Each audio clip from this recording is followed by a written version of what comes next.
Pro Wrestling Weekly presents Today in Wrestling History, March 16. On this date in 2009, WWE Monday Night Raw aired live from San Antonio, Texas. In the main event, John Cena fought Edge to a no contest.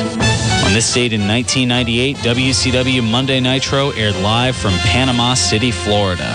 In the main event, Lex Luger and Sting defeated Hulk Hogan and Randy Savage by disqualification.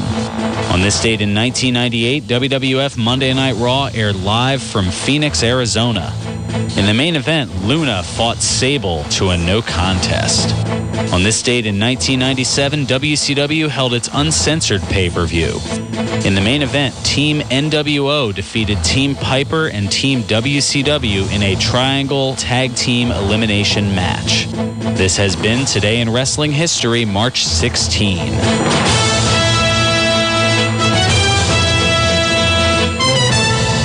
Welcome back to Pro Wrestling Weekly here on 1490 WBCB and online at WBCB1490.com. Fearon Derry here with you, bringing you some news and notes, some discussion, some Facebook feedback, and all the other usual stuff, only I'm doing it on Memorex because I have a function I have to be at 1 o'clock, and I can't go right from here to there instantaneously, so just kind of doing a little bit of pre-recorded stuff, but lots of stuff to get into, tons of news, especially after not being on last week due to a high school basketball state championship something or another. But let's go ahead and get into it. I've got the good, the bad, and the ugly when it comes to news over the course of the last couple of weeks since I wasn't on last week. First of all, let's go to the movies. WWE Studios film Dead Man Down earned almost $5.5 million in its opening weekend, according to BoxOfficeMojo.com.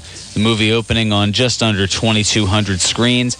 It finished one spot ahead of The Rock's movie Snitch, which earned $5.1 million over the weekend. But Snitch, it's been in the theaters a little longer. It's 4 weeks into its run in theaters and has earned almost $32 million so far. So WWE shouldn't puff their chest too much, their proverbial chest, although knowing them, I'm sure it's going to pop up on a Did You Know or something along those lines coming up on WWE programming over the next couple of weeks. And something I know we've been talking about for the past couple of weeks at least is the ongoing health issues and recovery for Scott Hall. As, of course, he's made his way down to the accountability crib, Diamond Dallas Page's house, along with Jake the Snake Roberts, trying to get him clean, sober, healthy again. Well, there's a bit of a setback, and he's looking for your help. The bad guy, he's got a bad hip. Scott Hall seeking $80,000 in financial donations to fund a hip replacement surgery. Here's the quote from the fundraiser statement. At the young age of 54, Scott has had a pacemaker and defibrillator implanted for his heart, and he can barely walk due to the extreme arthritis in his hip. Unless he gets a hip replacement, he will be unable to do the necessary exercise in order to get his health back. Without medical insurance, Scott's inability to pay for the procedures he needs are a major hurdle to his physical recovery. Now, there's different tiers with rewards for various donation amounts, including a phone call from Scott or a Skype video chat with Scott Hall. And if you can pony up $3,500, you can fly down to Atlanta to spend a night in the accountability crib with Dallas Page, Jake the Snake Roberts, Scott Hall. A bit rich for my blood, but contributions, they're doing okay. They've almost reached the goal. At almost $69,000, the campaign has raised about 85% of its goal with just over 3 weeks left. Donations will be accepted through WrestleMania Sunday, April 7th, and I'm sure you can check that out online. You just look up Scott Hall hip replacement. That'll get you to the Indiegogo link to make a donation. Also looking back this past Sunday, I should say, to the Lockdown pay-per-view. One of the shockers and head-scratchers heading into the pay-per-view, the contract status of Bobby Roode. Bobby Roode heading into the pay-per-view without a contract. TNA officials, they had the option of renewing the final year of his contract before it recently expired. He signed a multi-year deal a while back. They failed to exercise that option, that I guess, club option or mutual option, as you probably hear in baseball or football, things of that nature. And that essentially made Roode a free agent. It created issues with his work visa, as Bobby Roode is Canadian. Rude actually had to tell the TNA office that, oh, by the way, I'm without a contract right now. I'm one half of your tag team champions. You may want to sit down to the negotiation table and re-sign me. It's not the first time we've seen this. One of the more notable ones, at least that jumps out into my memory, is back in '99 when Jeff Jarrett's contract elapsed while he was the Intercontinental Champion, heading into the No Mercy pay-per-view in October of '99. And they had to fork over a rather hefty six-figure sum to Mr. Jarrett to get him to participate in his scheduled match with China, defending the Intercontinental title in a good housekeeping match. And Jarrett ended up taking the payday, and if I remember right, he ended up heading over to WCW anyway. This is before the days of 60-day or 90-day non-compete clauses. But back to Bobby Roode. Well, he ended up re-signing a new deal in time for the Lockdown pay-per-view so he could defend the TNA tag titles along with Austin Aries against Christopher Daniels and Kazarian, as well as Chavo Guerrero and Hernandez. And in a bit of a, I shouldn't say funny story, although I'm sure some people find humor in it, Hogan hacked. That's right, Hulk Hogan, as well as WWE Hall of Fame inductee Donald Trump. There are a couple of the numerous celebrities whose personal information was leaked online by web hackers. Now, the FBI has encouraged the celebrities to put safeguards on their bank accounts because of this personal information leak. And, well, the other celebrities, pretty notable names, from Kim Kardashian to political figures like Vice President Joe Biden, Al Gore, Hillary Clinton, Paris Hilton, Britney Spears, Arnold Schwarzenegger's on this list, Mel Gibson, Ashton Kutcher, Jay-Z, Beyonce, even First Lady Michelle Obama, victimized by these hackers. I was about to say hacksters, but that's because the Hulkster, he is one of those names of those whose personal information was leaked online by the hackers. Also, in a little bit brighter news and names who have been around even more so than Hogan and Trump, Mae Young, the WWE Hall of Famer, she celebrated her 90th birthday this past Tuesday. The Betty White of the WWE, she was born on March 12th, 1923, and she was on Old School Raw almost a couple weeks ago, so she's still active, to say the least, and usually it's a little bit frightening, and I'm just cringing and shuddering just thinking about it. And something else that I'm cringing and shuddering thinking about, another DUI, but this time it's not Swagger. Jimmy Uso, arrested Wednesday morning in Hillsborough County, Florida, and charged with driving under the influence. You'd think they'd learn after how much hot water Swagger seemingly was put in, unless this is Uso's way of breaking up the tag team and getting somewhere near the main event slot for perhaps Extreme Rules. I don't think it's going to necessarily work so well in his favor. Uso released on a $500 cash bond a few hours after the arrest. Of course, him being the son of Rikishi, was also arrested and charged with DUI back in September 2011. Not that him being the son of Rikishi has anything to do with that, but it is notable he's one of these second-generation wrestlers. Not like the Usos can really be punished any more than they already have unless they end up being fired, considering at the rare times that they are on TV, they're usually losing in a squash match in 3 minutes or less. Back to the movies for this interesting tidbit, The Rock in Star Wars? Yeah, I can't believe that either, but apparently it might be a possibility. The Rock has expressed his desire to play a role in the new Star Wars movies. He told AdelaideNow.com, I'm going to call JJ, referring to JJ Abrams, and you're going to help by printing it, and I'm going to be in Star Wars. Well, why not?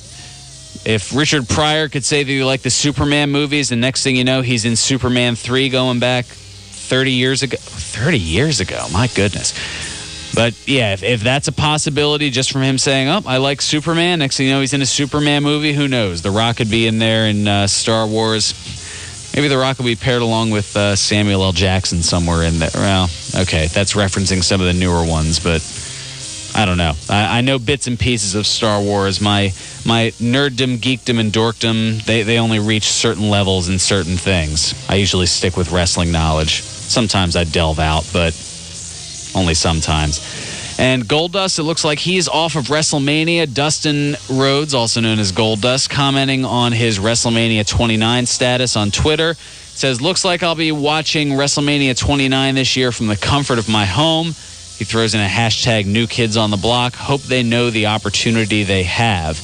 Dustin also noting that he might have to hit up Booker T for a reunion against Rhodes Scholars. That's a match I wouldn't mind seeing. A nice little nostalgia, old school, new school type thing. Will Vince go for it? Probably not, because it's something the fans would actually want. Also, Batista is in a high-profile movie gig. Former WWE champion Dave Batista scoring the role of Drax the Destroyer in the movie version of Marvel's Guardians of the Galaxy. The movie is due in theaters August of next year.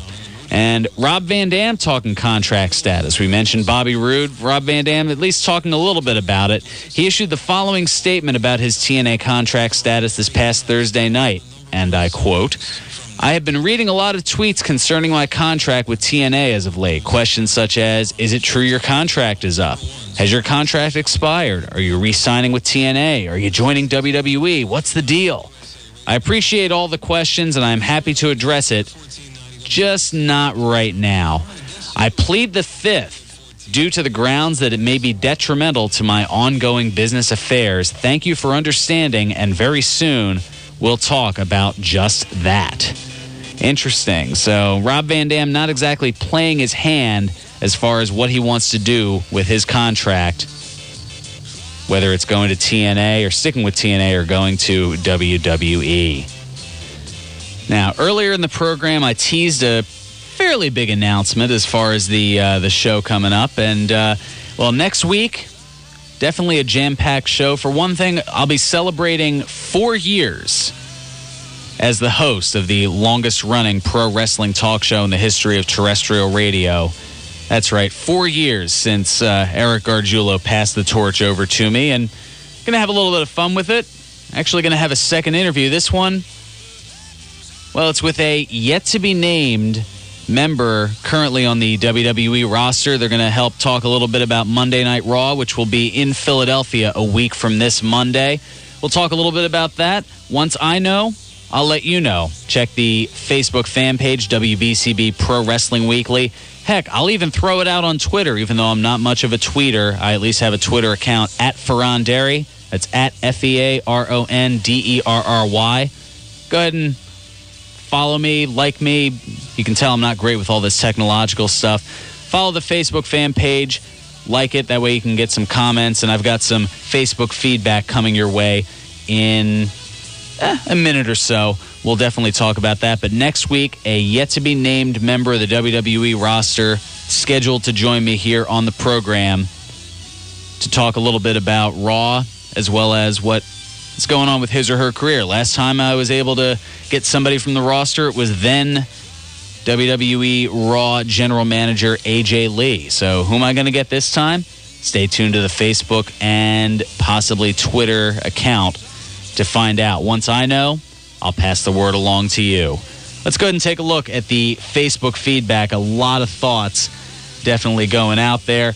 Eric from the Minnesota Wrecking Crew. Hey, Fearon, I'd like your thoughts on the next show on WWE's misuse of Chris Jericho.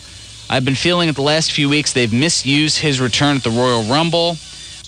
There's been talks from Dave Meltzer the night of the Rumble that Y2J was brought in to face Ryback at WrestleMania, but that definitely changed. Now I hear from Meltzer and his crew that Jericho may face Fandango at the Showcase of the Immortals. Is that a match you want to see? I highly doubt any of the PWW fans want to see it. Please correct me if I'm wrong.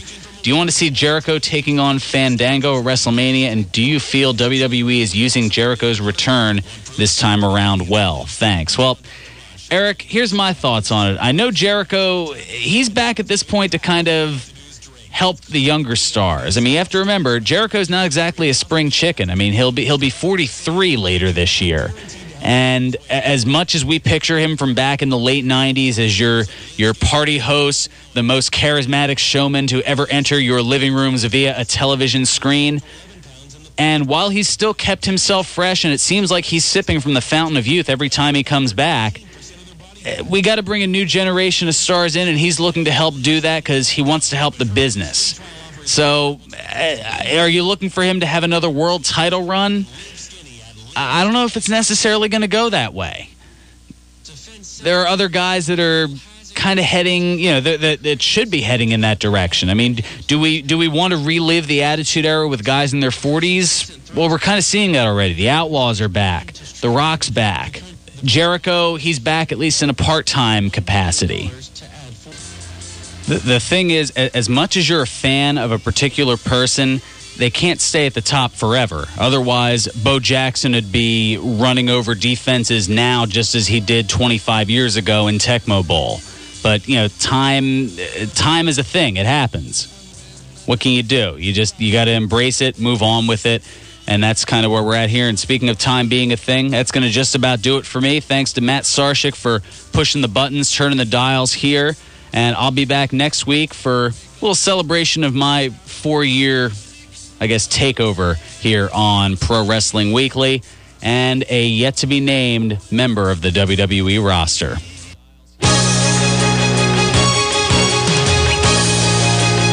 $14.90 WBCB, Levittown, Fairless Hills, Trenton.